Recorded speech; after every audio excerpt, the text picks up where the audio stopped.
আসসালামু আলাইকুম দর্শক, কেমন আছেন? আশা করি ভালো আছেন। আপনাদের সবাইকে আন্তরিক শুভেচ্ছা জানিয়ে শুরু করছি আমি কনক সারোয়ার। দর্শক, আজকে শিরোনাম দেখে বুঝতে পারছেন আমাদের আলোচনার মূল বিষয় বাংলাদেশের অবৈধ সরকারের পররাষ্ট্রমন্ত্রী ডক্টর এ কে আব্দুল মোমেন, যিনি ইতিমধ্যে আলোচিত হয়েছেন তার নানা উদ্ভট কথা এবং ফালতু কথায়। যিনি ইতিমধ্যে বেশ আলোচিত হয়েছেন মিথ্যা তথ্য দিয়ে, মিথ্যা তথ্যের মাধ্যমে নিজেকে আহ, মহিমান্বিত করার চেষ্টা করতে যেয়ে তিনি ধরা খেয়েছেন এবং আহ, আলোচিত হয়েছেন। তো তার উল্লেখযোগ্য মিথ্যা হচ্ছে তিনি হার্ভার্ড বিশ্ববিদ্যালয়ে পড়াশোনা করেছেন এবং হার্ভার্ডে তিনি অধ্যাপনা করেছেন, যা একটি ডাহা মিথ্যা কথা। আমরা একটি অনুসন্ধান করেছি তার সম্পর্কে। সেই অনুসন্ধানে যাওয়ার আগে এই সাম্প্রতিক সময়ে মোমেন একটি ইন্টারভিউ দিয়েছেন বাংলাদেশের একটি টেলিভিশন চ্যানেলকে। আসুন আমরা সেই ইন্টারভিউটি একটু শুনি। পররাষ্ট্রমন্ত্রী ডক্টর এ কে আব্দুল মোমেন অভিযোগ করেন, বিশ্বের বিভিন্ন দেশে বসে অনেকেই সামাজিক যোগাযোগ মাধ্যমে সরকারের নানা ধরনের সমালোচনা ও অপপ্রচার চালাচ্ছেন। বিশেষ করে যুক্তরাষ্ট্র এবং ইউরোপীয় দেশগুলো থেকেই অনেকে এ ধরনের নেতিবাচক কর্মকাণ্ড করছেন বলে জানান তিনি। সমালোচকদের এসব কর্মকাণ্ডে দেশের ভাবমূর্তি নষ্ট হচ্ছে বলে মনে করে সরকার। এসব অপপ্রচারকারীদের বিষয়ে ব্যবস্থা নিতে সম্প্রতি তাদের পাসপোর্ট বাতিলের বিষয়ে নির্দেশনা দিয়েছে স্বরাষ্ট্র মন্ত্রণালয়। দূতাবাসগুলোতে এ ধরনের নির্দেশনা দেওয়ার কথা জানা গেছে। তথ্যবিহীন সমালোচনা ও অপপ্রচারকারীদের উন্মাদ বলে মন্তব্য করেন পররাষ্ট্রমন্ত্রী। এগুলো অনেকগুলো ছাগল, এগুলো অনেকগুলো পাগল এবং বিভ্রান্ত। এরা হচ্ছে এমন জিনিস যারা সুম্মুন বুকমুন উমিউন ফাহুম লা ইয়ারজুবুন। এরা কালা, এরা বধির, এরা কখনো সত্য পথে আসবে না। এদের জন্য পরিতাপ হয়, কারণ এদের মধ্যে আমি দেখেছি কেউ কেউ নাকি শিক্ষিত এবং জ্ঞান পাপী। আমাদের দেশে আইন কানুন আছে, যে সমস্ত অন্যান্য মন্ত্রণালয় সেই আইন কানুন গুলো তারা আপনার এক্সিকিউট করেন, তারা সেগুলো করবেন। বুঝতে পারছেন বাংলাদেশের পররাষ্ট্রমন্ত্রী যার মুখের ভাষা, তিনি বলছেন ছাগল, পাগল।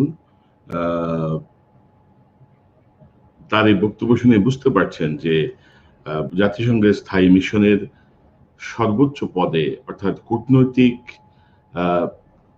লেভেলের সর্বোচ্চ পর্যায়ে যে ব্যক্তিটি দীর্ঘদিন ছিলেন, তার ভাষা শুনে বুঝতে পারছেন যে বাংলাদেশের ডিপ্লোম্যাটিক লেভেলের তার জ্ঞান কতটুকু, তার যোগ্যতা কতটুকু।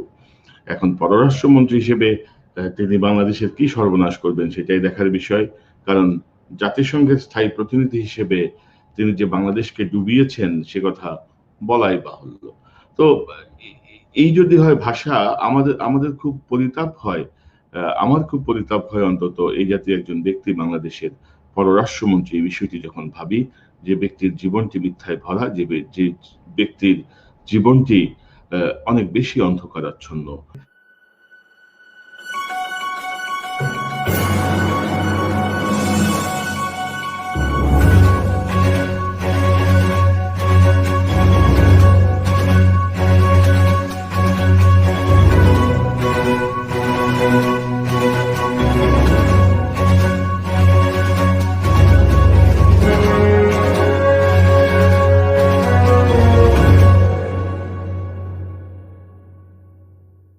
আপনারা যা দেখলেন সেটি আজ থেকে বহু বছর আগের ছবি। নাসিম পারভীন এবং আব্দুল মোমেন দম্পতির ছবি, সঙ্গে তাদের দুটি অবুঝ পুত্র এবং কন্যা। এই সম্পর্কটি টিকে ছিল 25 বছর। 1978 সালে মোমেন আমেরিকায় আসেন।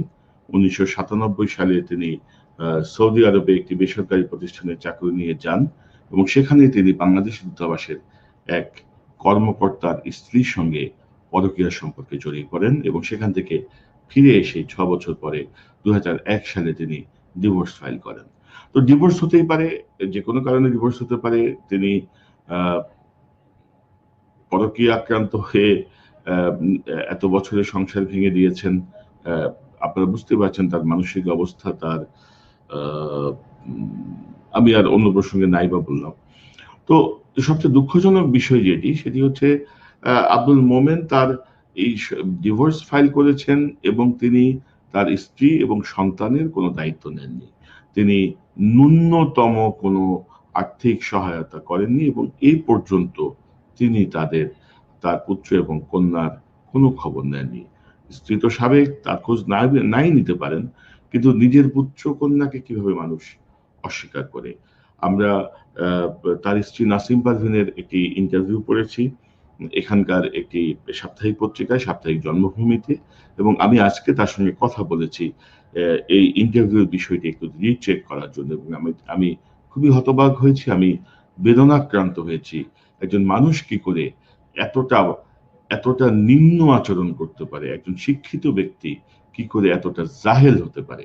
এবং আপনারা দেখেছেন যে মোমেন সাহেব তার বক্তব্যে সূরা বাকারার 18 নম্বর আয়াত ব্যবহার করেছেন, যেখানে আল্লাহ সুবহানাহু ওয়া তাআলা বলছেন যে তিনি তাকে হেদায়েত করেন, হেদায়েত তিনি সবাইকে দান করেন না, তিনি কারো কারো চক্ষু, কর্ণ এবং হৃদয়কে বন্ধ করে রাখেন, সিলমোহর করে রাখেন, তারা কখনো হেদায়েত প্রাপ্ত হবে না। তো কাফের মুশরিকদের বিষয়ে যে আয়াত নাযিল হয়েছে, সেই আয়াত আব্দুল মোমেন আমাদের সম্পর্কে ব্যবহার করছেন, যারা সরকারের সমালোচনা করেন, আমরা যারা দেশকে ভালোবাসি, আমরা যারা এই গায়ের জোরে সরকারকে, অবৈধ সরকারের বিরুদ্ধে কথা বলি, নানা অসঙ্গতি তুলে ধরতে চাই, আমরা যারা এই যে সরকারের হাতে লেগে আছে শত শত হত্যার রক্ত চিহ্ন, যে সরকার হাজার হাজার লক্ষ লক্ষ মানুষকে নির্যাতনের দায়ে অভিযুক্ত, হাজার হাজার billion billion billion billion dollar লুটপাটের অভিযোগে অভিযুক্ত, সেই সরকার সম্পর্কে আমরা কথা বলতে যেহেতু কথা বলি, সেহেতু আমাদের পাসপোর্ট থাকবে না, সেহেতু আমরা ছাগল, আমরা পাগল, আমরা অনেক কিছু। এই যে দেখুন, এই যে আব্দুল মোমেনের যে ব্যক্তিগত জীবন, এই যে জীবনের কথা আমি বলছিলাম, সেই ব্যক্তিটির মুখে কি এসব কথা মানায়? এবং আপনারা আমি যদি একটু বলি, আমি আপনাদেরকে দেখাতেও পারি যে এখানে তার স্ত্রী যে ইন্টারভিউ দিয়েছেন, সেই ইন্টারভিউতে তিনি বলেছেন যে সে নিজের স্বার্থ ছাড়া কিছু বোঝে না। আব্দুল মোমেন তিনি নিজের স্বার্থ ছাড়া কিছু বোঝেন না, চেনেন না, নিজেকে ছাড়া পৃথিবীতে আর কিছুকেই ভালোবাসেন না।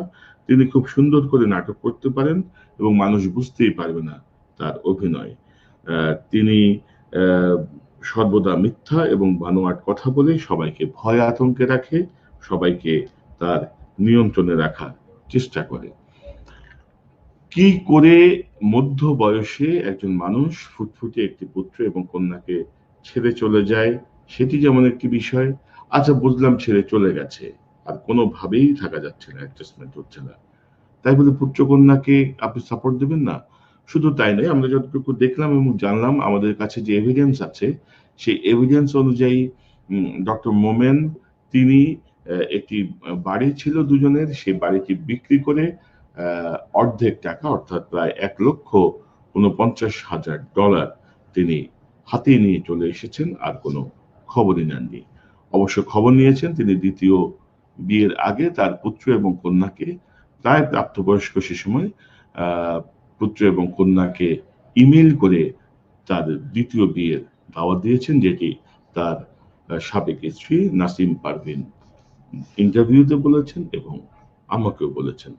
তো আপনারা বুঝতে পারছেন কত নিম্ন মানের মানসিকতা, কত নিম্ন মানসিকতার মানুষ এই আব্দুল মোমেন এখন চেতনার জগতে আছেন, চেতনা করেন, খুব বিশ্বস্ত হয়ে উঠেছেন এই সরকারের।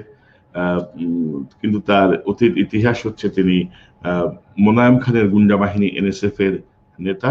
1970 সাল থেকে স্বাধীনতার উত্তাল পুরো সময়টাই NSF এর গুন্ডা হিসেবে মোমেন সলিমুল্লাহ হলে অবস্থান করতেন এবং বাংলাদেশের বিপক্ষে অবস্থান নিয়েছিলেন।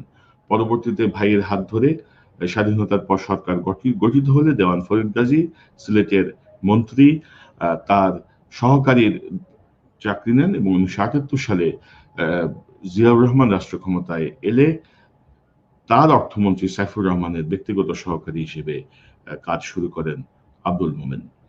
এবং জিয়াউর রহমান সরকারের দেয়া বৃত্তি নিয়ে তিনি আমেরিকায় আসেন 1978 সালে, ফোর্ড ফাউন্ডেশনের যোগ দেন, একজন গবেষক হিসেবে কাজ করার কথা ছিল, তিনি সেটি সম্পূর্ণ করেছেন কিনা এই তথ্য আমার কাছে নেই। আমি জানি যে তিনি এখানে এসে অন্যান্য কাজ করেছেন এবং পরবর্তীতে এরশাদ সরকার ক্ষমতায় আসার পর এরশাদ সবাইকে ফিরে যেতে বললেও মোমেন ফিরে যাননি, তিনি এখানেই অবস্থান করেন। 1991 সালে বিএনপি ক্ষমতায় এলে মোমেন তার স্ত্রী নাসিম পারভীন সহ বেগম খালেদা জিয়ার সঙ্গে দেখা করেন এবং নাসিম পারভীন যেমনটি বলছিলেন যে তিনি বেগম খালেদা জিয়ার সঙ্গে দেখা করে তিনি চাকরি চান, পররাষ্ট্র মন্ত্রণালয়ে চাকরি চান বা দূতাবাসে কোনো চাকরির সন্ধান করেন, কিন্তু বেগম খালেদা জিয়া তাতে খুব বেশি সায় দেননি। তো মোমেন অবশ্যই কথাটি স্বীকার করেছেন। তিনি জাতিসংঘের স্থায়ী প্রতিনিধি হিসেবে যোগ দেওয়ার পর সাংবাদিকরা তার কাছে প্রশ্ন করেছিল যে আপনার স্ত্রী অভিযোগ করেছেন যে আপনি বেগম খালেদা জিয়ার সঙ্গে দেখা করে চাকরি চেয়েছেন। তিনি এর জবাবে বলেছেন, চাকরি নয়, আমি দেখা করেছিলাম কারণ আমি শিশু অধিকার নিয়ে কাজ করছিলাম। মধ্যপ্রাচ্যে উটের জকি হিসেবে যারা ব্যবহৃত হয় তাদের বিষয়ে আমি প্রধানমন্ত্রীর সঙ্গে আলাপ করে কিছু সহযোগিতা চেয়েছি। তো বুঝতে পারছেন মধ্যপ্রাচ্যে শিশুদের নিয়ে যার এত মায়া, তার নিজের পুত্র কন্যার প্রতি তার যে বিরূপ আচরণ, আপনারা বুঝতে পারছেন ডাবল স্ট্যান্ডার্ড কাকে বলে। তার ব্যবহার দেখে বিভ্রান্ত হবেন না। তার ব্যক্তি জীবন, তার ব্যক্তি চরিত্র, তার মানসিকতা খুব নিম্নমানের এবং ইতিমধ্যে এটি নানাভাবে প্রমাণিত হয়েছে। আমরা দেখেছি তিনি হুমকি দিয়ে টিকে থাকতে চান, তিনি নানা রকম চাপ সৃষ্টি করে গায়ের জোরে টিকে থাকতে চান। তার ভাই রাবিশ বলে একটি খ্যাতি পেয়েছেন, সবাই বলেন রাবিশ মন্ত্রী। তার ছোট ভাই হিসেবে তিনি ইতিমধ্যে খবিশ মন্ত্রী হিসেবে প্রসিদ্ধ হয়েছেন, পরিচিতি পেয়েছেন। সবাই তাকে খবিশ মন্ত্রী হিসেবে বলেন।